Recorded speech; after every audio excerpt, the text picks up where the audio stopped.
2 stitches. That's it. I've used just 2 stitches to create this cute little piece of slow stitching. No, I'm not talking about running stitch and back stitch either. These are much prettier and they're absolutely my recommendations for anyone starting slow stitching. I can teach them to you in just a few minutes. And if you're already more experienced, then tell me, are these your favourite 2 stitches too? So like all good stories, let's start from the beginning. This is my little pile for today. Do you remember I was talking about these little ones here when we were talking about base fabrics, and I said these are lovely, they all go together. So as you can see, some still have labels on, so they came from clothing, different bits of clothing, and a couple of various, that one says 54% linen and 46 cotton, and I'm sure I saw another label in here earlier. So that's quite a good little tip really. If you're using old clothing like most of us do, then just cut off the tags and pop them on there so you can see in future what they're made of. I mean, it helps for washing and things like that, doesn't it? So let's start on top, shall we? This one is quite soft compared to this one. That one's really soft as well. If we're going to be hand stitching, let's do it on the pieces that feel nice, shall we? I will use the rest of those as well when we come to assemble them into the book. So this one isn't even particularly creased, so that's good, isn't it? So this one has ones, oh right, 60% linen and 40% viscose, this one. So let's get a nice little piece there. Oh my goodness, always little cat hairs and things on my fabric, sorry about that. Okay, so the first thing is we need a little bit of paper. I'm thinking about that kind of size, so all I want to do is draw some stalks. Now, I don't know if you're anything like me, I sometimes find it difficult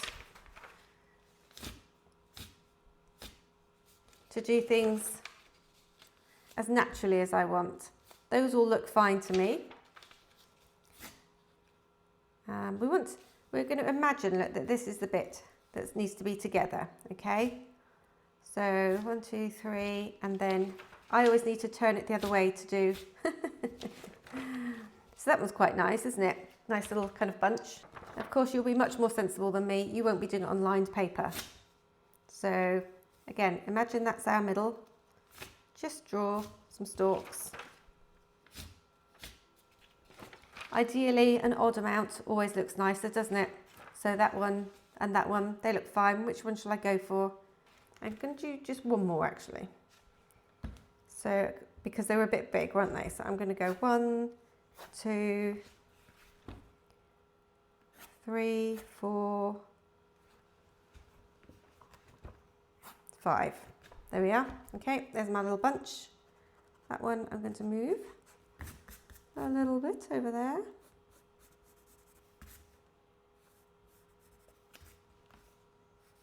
Okay, so that's my little template.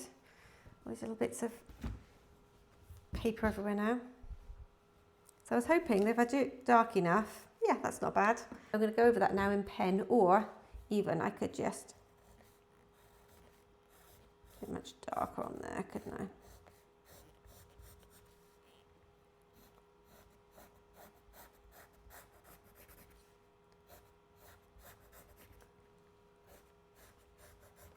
There we are.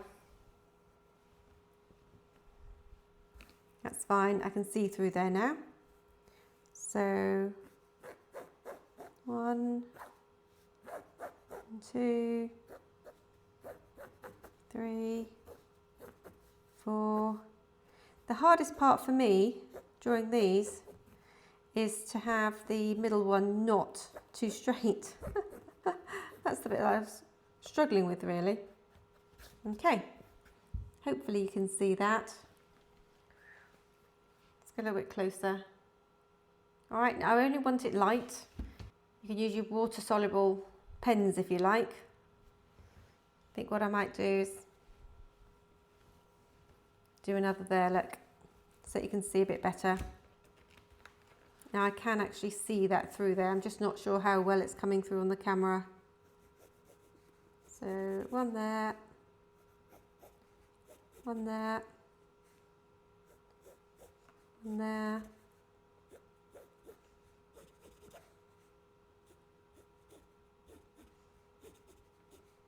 And there. All right. So I haven't gone over exactly, but I could see the shapes. And that one at the top there is much longer on that one. All right, let's get stitching. So I'm going to use the two simple stitches that I said. Now I have some really bright green thread here, and I've actually just taken my skein. Which colours am I using? These three. No, that's not three, is it? No, that's because I'm not using all of them. I was looking for a kind of a grey green. Right, there's an old chopping board with some bits still on. And obviously I can't really go by the colour on this one, but we can go by the shape, and we can see they're really quite straightforward, aren't they? Now my flowers aren't going to be a brilliant copy of these. This is just to give me an idea of how close I want to the stitches or not. And you can see that they're not all that symmetrical, so that's good. So stem stitch, how many of you use this? I like it because it's really straightforward, and to me, you know, it's easy enough. You don't get bored or anything. It's just a nice, gives you a little bit of life into it, doesn't it? So ordinary stitch, all right, to the right, and then we come up halfway here. Okay, that loop, it's really important that the loop is, in my case, I turn it to the bottom. Doesn't matter if it's to the bottom or the top, but it needs to be just in the same direction each time to make it nice and neat. So we go down for a new stitch, and we come back at the end of the previous one. All right, loop at the bottom, and just keep going. It really is very easy, very straightforward, and it's a nice one to get into a really easy kind of rhythm with it, you know. So apologies if I'm teaching grandma to suck eggs. This is not meant to be, you know, this is not meant to be showing what you already know, but there will be people here, I'm sure, that could just do with a reminder or haven't actually used this one at all, and it's just really nice. It's very tempting, I think, when you start to just keep using the same couple of stitches all the time, isn't it? So if each project you just use one, you know, different stitch, just learn a new one, then it's really not long at all, is it? Before you've built up, you know, a little library of stitches. All right, so down, up in the middle, down. Just remembering to have the loop at the bottom all the time. Doesn't look like a lot of difference now, but it would be by the time you've done a whole row. You would see if sometimes the loop were going in different directions. All right, so we're just going to do this one on our flower stems, see how we go.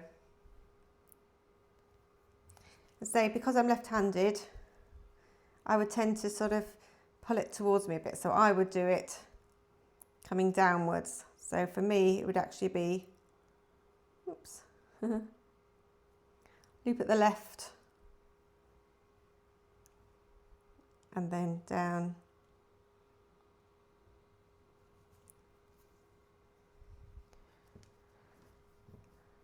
Right, let's straighten it out a little bit for you. Okay, so loop on the left, down, up,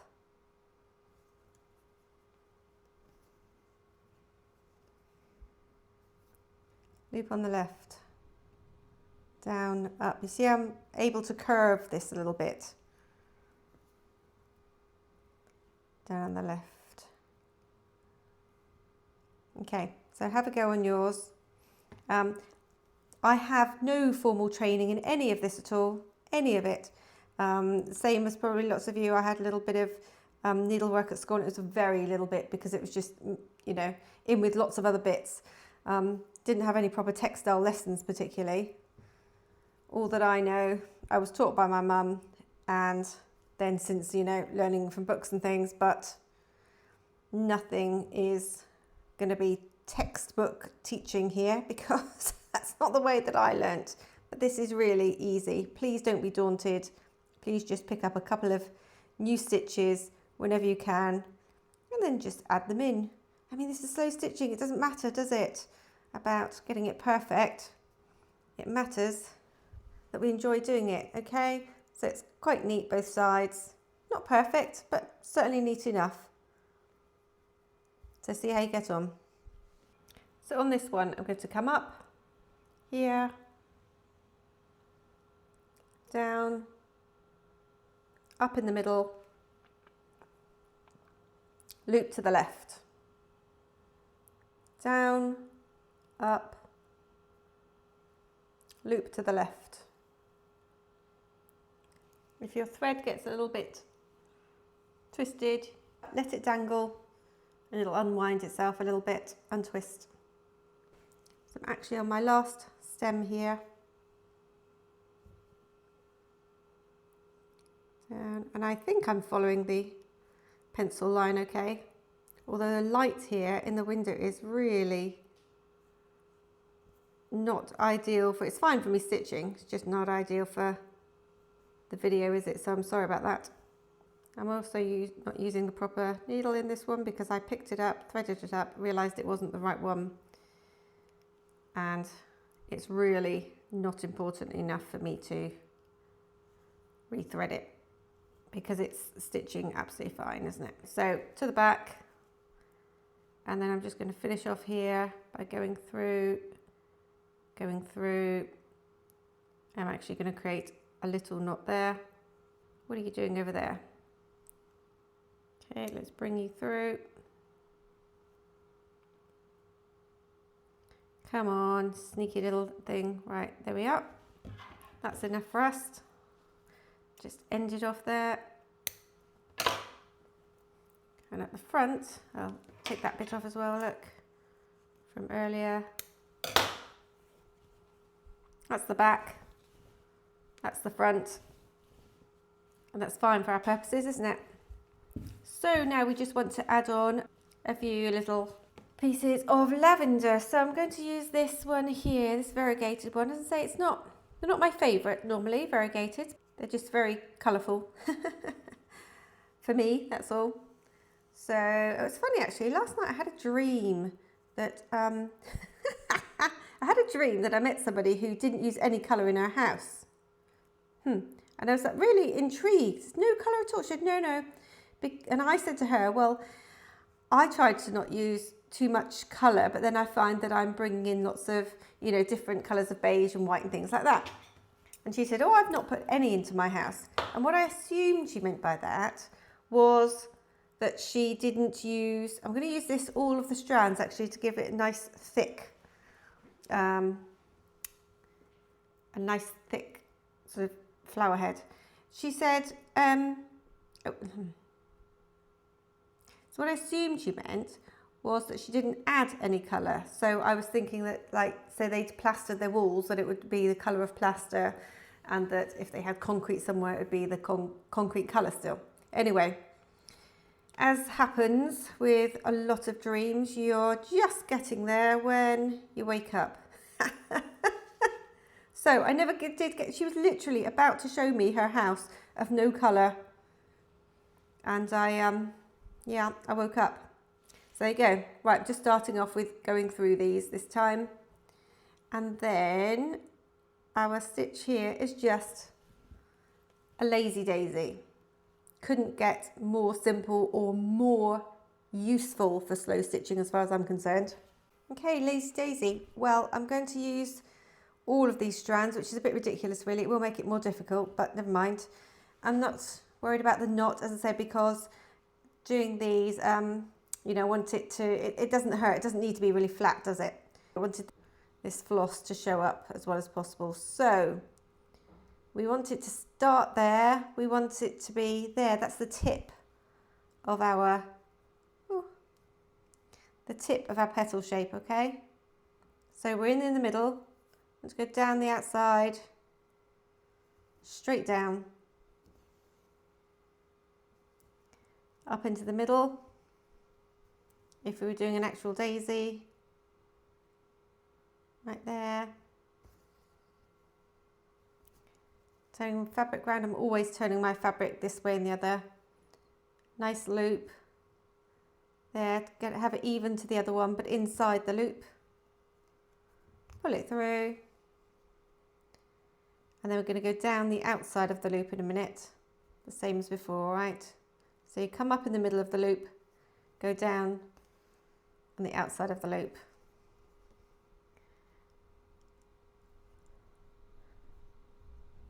See, came through. Do you see I came through the threads there? Don't want to do that. I want to come through the middle, through the gap there, not through the actual strands themselves, because if you come up through the middle of the strands, you will see it.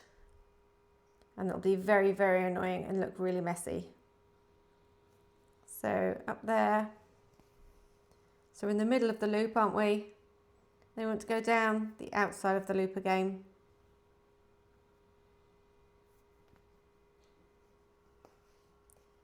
Okay, and then pull it a little bit tighter. And, oops. Again, that way there.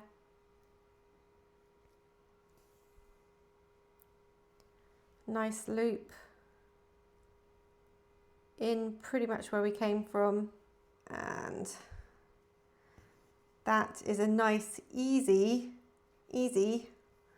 flower, isn't it? So what I'm going to use on these stems here is I'm just going to use exactly the same one. I'm going to come up there, make a loop, up through the middle of the loop, down through the outside of the loop, a little bit tighter, and there. Okay, then I'm going to go to the other side and do exactly the same. Now, these aren't going to be, you know, true to the lavender particularly, are they? But they're certainly going to represent it. They're just going to be nice little flowers. They will look absolutely fine by the time we've finished. And this is just literally 2 stitches, isn't it? And I think you'll be really chuffed at the end with how well they turn out, considering it is just 2 stitches, 2 magic stitches almost. They're just so versatile, but I think the effect they give is really, really pretty good. So up there, I'm going to do a loop. I've kept this thread nice and thick. I haven't taken that down at all. I'm going to do them nice and sort of quite stumpy. All right, that, down again.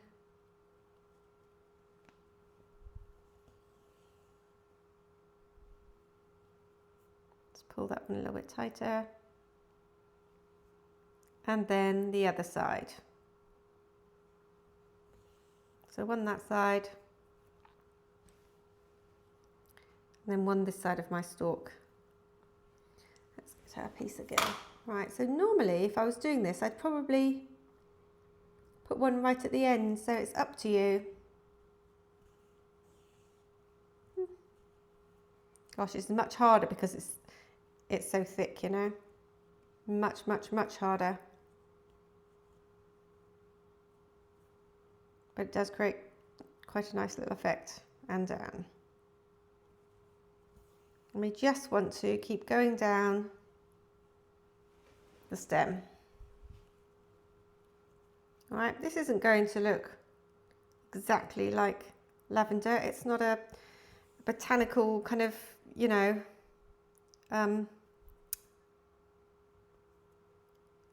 it's not a lesson in botany or anything like this. This is just to give us the appearance, isn't it, that we're after. So, as I say, I'm always twisting and turning my fabric. Whether that's something that everybody does, or whether it's because I'm left-handed, I don't know, but it works for me. All right, so I'm just going to do these little bunches going down here. As you can see, they're not exactly the same there. So, you know, I'm deliberately not making them exactly the same size or start in the same place, but I'm not deliberately making them too much different either, because it's hand stitching, so it's not going to be exactly symmetrical. It just means that we don't have to worry about it. We can just do these and keep going down. All right, so really so easy these. That's why I love doing it. So it's just that little daisy stitch, like we said, but instead of doing it in a round, we're doing it in little kind of pairs. Okay, so that's really not too bad at all. Quite happy with that. So I'm just going to carry on down. How far you go down? Well, you know, that's completely up to you. I mean, completely up to you. I might just put one more actually before I go too far. I'm going to do this one here, and then I'm going to go up to the top again. I think I will, even though my piece there, my piece of actual lavender, doesn't have it on. See how it's straight across the top? I am still going to make it on this one a little bit more sort of rounded. So I'm going to go down there, back up to the top, come out about somewhere in between those two there, and just pop in another little loop there.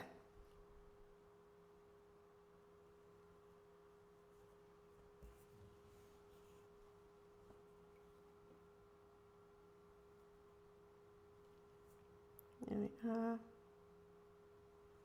You just do whatever feels right to you. Although this floss is actually thicker than I wanted, or than I intended, I quite like how it is on there. So I'm just going to carry on like that. So again, on this one, on this top of this, I'm just going to go in and out a few times.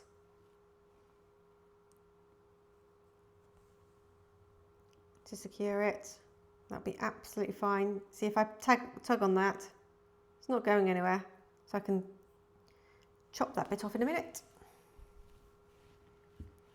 Okay, start almost at the top and go for it again.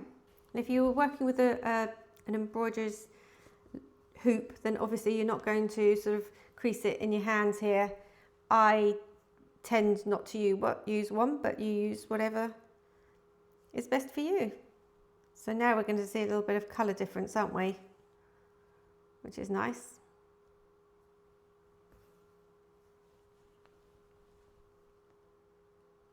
So I don't think that's too bad at all for 2 stitches. Now I'm going to come back a little bit later on and put this in my book. So do come back and join me on Sunday or Monday if you're in Australia.